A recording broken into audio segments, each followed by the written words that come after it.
दोस्तों, एक ऐसा मामला जिसने पूरे देश को हिला कर रख दिया। जी हाँ, नोएडा के निठारी कांड केस के बारे में आज के इस वीडियो के अंदर हम आपको बताने जा रहे हैं। दोस्तों, हमने अपने चैनल के ऊपर रियल क्राइम स्टोरी का नया सीरीज स्टार्ट किया है, जहां पर हम आपको देश के कोने कोने में घटे रियल क्राइम के बारे में सटीकता से जानकारी देते हैं, ताकि आपको पता चल सके कि इससे पहले पूरे देश के अंदर किस तरीके के जो क्राइम है वो हो चुके हैं, ताकि आप उन क्राइम को पहले जानकर उनसे अवेयर रह सको, उनसे आप अपना जो है कुछ ज्ञान का बढ़ोतरी कर सको। तो ये जो सीरीज़ है वो मैंने अभी हाल ही में स्टार्ट किया है। इससे पहले भी मैंने एक इसके ऊपर वीडियो बनाया था।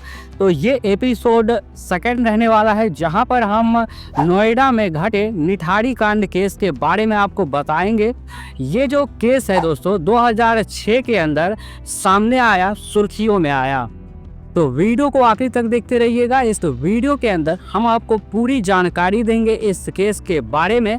तो चैनल पे पहली बार आए हैं तो चैनल को सब्सक्राइब कर लीजिएगा, वीडियो को लाइक करिएगा। मेरा नाम है रोशन झा और आप देख रहे हैं RSN न्यूज़ बिहार।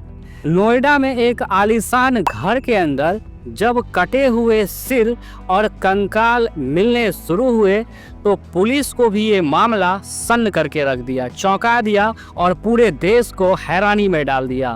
तो आज हम बात करेंगे इस खौफनाक सीरियल किलर केस के बारे में, जिसका नाम निठारी कांड के नाम से ये पूरे देश में प्रचलित हुआ, लोगों के सामने आया।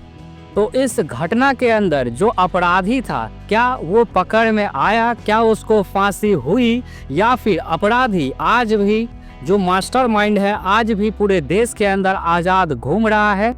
दोस्तों, ये साल था 2005 और 6 का, जब नोएडा के एक बंगले के अंदर से कुछ कंकाल मिले पुलिस को और कुछ यहाँ पर कटे हुए सिर मिले। जब यह घटना लोगों के सामने आई तो लोग यह सोचने पर मजबूर हो गए कि सबसे पहली बात तो ये घटना के पीछे का आदमी कौन है, अपराधी कौन है, और जो अपराधी है ऐसा घटना आखिरकार कैसे कर सकता है। किसी के माइंड में क्या इतना खुराफाती हो सकता है जो इस कदर तक अपने दिमागी लेवल को गिरा सकता है, जो किसी के सिर को काट दे। जी हाँ, तो जब ये घटना हो रहा था तो अचानक जो है गांव से, शहर से जब ये घटना हुआ तो लोग गायब हो रहे थे और लोगों को पता ही नहीं चल रहा था कि जो लोग गायब हो रहे हैं वो आखिरकार कहाँ जा रहे हैं और कैसे गायब हो रहे हैं। पुलिस तक को ये जो घटना है वो सन्न कर दिया। और चौंकाने वाली बात तो ये थी कि जो लोग गायब हो रहे थे उसका जो यहाँ पर बॉडी है वो उसी आलीशान बंगले के अंदर दफन हो रहे थे। सोच सकते हो कितना भयावह वो मंजर रहा होगा। और लोगों को बिल्कुल पता नहीं है कि जो गायब हो रहे हैं वो कहाँ जा रहे हैं। लेकिन जब बाद में इस बात का खुलासा हुआ, जब सच्चाई सामने आई, तो पता चला कि जो लोग गायब हो रहे हैं ना, उसका जो बॉडी है वो उसी बंगले के अंदर दफन हो रहे हैं। तो इसी गायब होने के दरमियान, जो ये गायब होने का सिलसिला चलता रहा, उसी दरमियान एक 14 साल की पायल नाम की लड़की जो है वो गायब हो गई। तो उसके जो पिता थे वो लगातार थाने के चक्कर, पुलिस स्टेशन के चक्कर लगाने शुरू कर दिए, लेकिन पुलिस प्रशासन की तरफ से कुछ खासा रिस्पांस उनको नहीं मिला। तब अचानक एक दिन उस बंगले का जो नौकर है, सुरेंद्र कोहली उनका नाम था, उन्होंने अचानक से अजीब अजीब हरकतें करना शुरू कर दिया। जी हाँ, तो जैसे ही सुरेंद्र कोहली ने अजीब अजीब हरकतें करना शुरू कर दिया तो लोगों को लगा और पुलिस प्रशासन को भी लगा कहीं इस हत्या के पीछे, इस अपराध के पीछे सुरेंद्र कोहली का तो हाथ नहीं है। और इस बंगले का जो मालिक था ना, उसका नाम था मोनिंदर सिंह पठेर। जी हाँ, तो क्या इस बंगले का जो मालिक था उसका हाथ था इसके पीछे? जानेंगे आगे हम वीडियो के अंदर। 26 दिसंबर 2006 को जब पुलिस जांच करने के लिए उस बंगले के अंदर गया तो उस बंगले का जो नज़ारा था, जो दृश्य था, वो किसी हॉरर मूवी से कम नहीं लग रहा था पुलिस को। क्योंकि जो वहाँ का नज़ारा था ना, वो वाकई कुछ ऐसा था जो पुलिस ही नहीं अगर आप भी देखते तो आपको भी लगता कि ये नज़ारा किसी डरावने हॉरर मूवी के जैसा, क्योंकि बाथरूम उस बंगले का खून से सना था। किचन उस कमरे का जो था वहाँ पर हड्डियों का एकदम अंबार लगा हुआ था, और घर के बाहर जो कंकाल है ना, उसका दर्जनों कंकाल जो है वो यहाँ पर देखने को मिले। तो आप सोच सकते हो कैसा नज़ारा रहा होगा।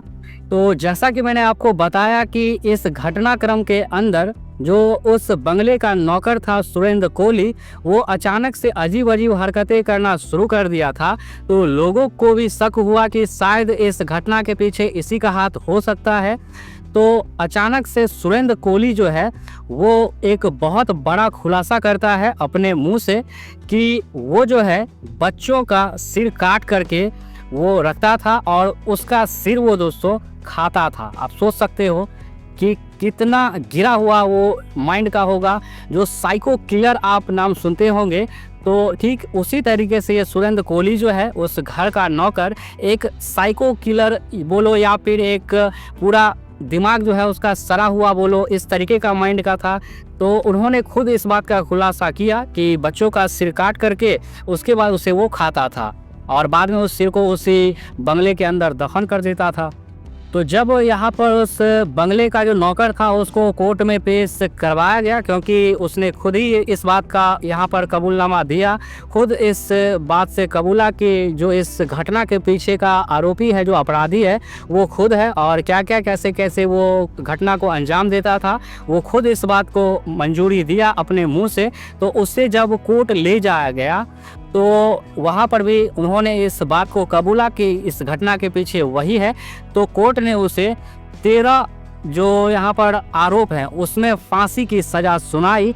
लेकिन उस घर का जो मालिक था, उस बंगले का जो मालिक था मोनिंदर सिंह पटेल, उसे भी यहाँ पर उस कोर्ट के अंदर ले जाया गया, तो उसे भी यहाँ पर सज़ा सुनाई गई। लेकिन काफ़ी शॉकिंग बात मुझे ये लगा इस कहानी के अंदर कि मोनिंदर सिंह पटेल जो था बाद में उसे कोर्ट ने रिहा कर दिया। जी हाँ, बाद में वो जेल से रिहा हो गए और जो यहाँ पर उस घर का नौकर था उसे फांसी की सज़ा सुनाई गई। तो जैसे ही कोर्ट ने मोनिंदर सिंह पटेल को रिहा कर दिया, सजा यानी नहीं सुनाया गया, तो लोगों ने सवाल करने शुरू किए। लोगों के मन में ये सवाल उठा कि क्या मोनिंदर सिंह पटेल वाकई निर्दोष थे? क्या उनका इस घटना के पीछे कोई हाथ नहीं था जो कोर्ट ने उन्हें रिहा कर दिया? तो लोगों का मानना यह है कि अभी भी कई सारे ऐसे राज हैं इस घटना को लेकर, इस रियल क्राइम स्टोरी को लेकर, जो शायद कहीं ना कहीं दफन है, जो उजागर नहीं हुए हैं। और इस घटना में बहुत सारे ऐसे राज अभी भी छुपे हुए हैं जो कहीं ना कहीं सामने नहीं आए, और या फिर इसके पीछे बहुत सारे राज हो सकते हैं जिसके कारण इस बात का पूरी तरीके से खुलासा नहीं हो पाया कि मोनिंदर सिंह पटेल का इस घटना के पीछे कोई हाथ नहीं था या फिर है, क्योंकि कोर्ट ने तो उसे रिहा कर दिया, कोई सजा नहीं दिया। लेकिन लोगों का मानना था कि इस घटना के पीछे उनका भी हाथ हो सकता है। तो दोस्तों, आपको क्या लगता है कि क्या मोनिंदर सिंह पटेल का इस घटना के पीछे हाथ हो सकता है, जो उस बंगले के मालिक थे? तो ये बहुत ही चौंका देने वाला घटना था। इतिहास के पन्नों में ये कहानी दर्ज है, ये घटना दर्ज है। तो आपका क्या राय है इस घटना के पीछे? आप अपनी राय कमेंट सेक्शंस में कमेंट जरूर करिएगा। मिलते हैं एक और किसी इंटरेस्टिंग रियल क्राइम स्टोरी के साथ या फिर किसी न्यूज़ वीडियो के साथ।